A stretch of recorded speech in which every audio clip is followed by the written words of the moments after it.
برف گرتی ہے تو بیچارے مسلمانوں پر. سائنس میں وہ آگے ہیں, مالیات پر ان کا شکنجا کسا ہوا ہے پوری دنیا پر. تہذیب ان کی ہے, تمدن ان کا ہے, ہم تو ان کے کیمپ فالوورز ہیں, نقش قدم پر چل رہے ہیں. ہم تو ان کی صرف یہ کہ نقادی کر رہے ہیں. تو سوچئے وجہ کیا ہے؟ کیا اللہ کو کفر زیادہ پسند ہے اسلام؟ کیا اللہ کو محمد رسول اللہ صلی اللہ علیہ وسلم کی عزت و حرمت کا کوئی خیال نہیں؟ چھوٹی بات ہے. ظاہر بات ہے کہ ان سوالات کا جواب تو ہاں میں آپ نہیں دے سکتے. یقیناً ایسا نہیں ہے. بہرحال وہ کافر ہیں, وہ اللہ کو نہیں مانتے, اللہ کے رسول کو نہیں مانتے. چلیے اللہ کو کسی نام سے مان لیا, گاڈ کہہ دیا, لیکن اللہ کے رسول کو تو نہیں مانتے. ایمان کا سارا دار و مدار تو رسالت پر ہے. اللہ کے اس کلام کو تو نہیں مانتے. اس کے باوجود ان کے لیے عزت ہے, رحمتیں ہیں دریا یار کے کاشانوں پر. برف گرتی ہے تو بیچارے مسلمانوں پر. یہ طبع فکریہ ہے, یہ سوچنے کی بات ہے کہ ایسا کیوں. اس کا جواب میں آپ کو دوں گا, وہ ذرا سا کڑوا جواب ہے. نوارا تلخ ترمیزن جو ذوق نغمہ کا بیان. بات کہنی پڑتی ہے جب تک کہ کڑوی بات کہی نہ جائے, حقائق کو دیکھنے کی جرت پیدا نہ کی جائے, مواجہہ نہ کیا جائے, فیکٹ کو فیس نہ کیا جائے, اس وقت تک بات صحیح نہیں ہوگی. اور نہ ہم صحیح تشخیص کر سکیں گے, نہ صحیح تجویز کی طرف ہمارا ذہن منتقل ہوگا. میں بہت سخت بات کہہ رہا ہوں. آج آسمان کے نیچے اس زمین پر عذاب الہی میں گرفتار امت مسلمہ. بالفعل آج ہم امت مرحومہ نہیں ہے, رحمت والی امت نہیں ہے, امت معذبہ. آج ہم پر اللہ کا عذاب. وہ کیوں؟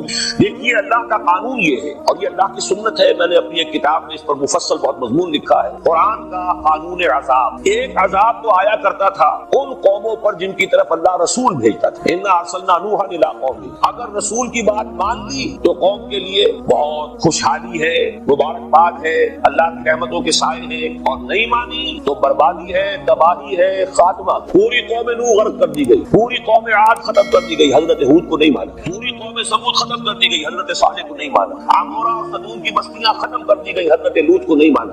آل فرعون غرق کر دیے گئے, حضرت موسیٰ کو نہیں مانا. مدین کے علاقے کو تباہ کر دیا گیا, حضرت شعیب کو نہیں مانا. یہ بات سمجھ میں آ گئی. لیکن جب سے نبوت اور رسالت کا سلسلہ ختم ہوا, اس قسم کا عذاب اب دنیا میں نہیں آ سکتا. وما كنا معذبین حتی نبعث رسولا. ایسا عذاب ہم نہیں بھیجتے رہے جب تک کہ رسول کو نہ بھیج. رسول آ گیا, اس نے حق کو بیان کر دیا, بات کو کھول کھول کر مبرہن کر دیا, ہر چیز واضح کر دی, کوئی مغالطے کا امکان نہ رہا.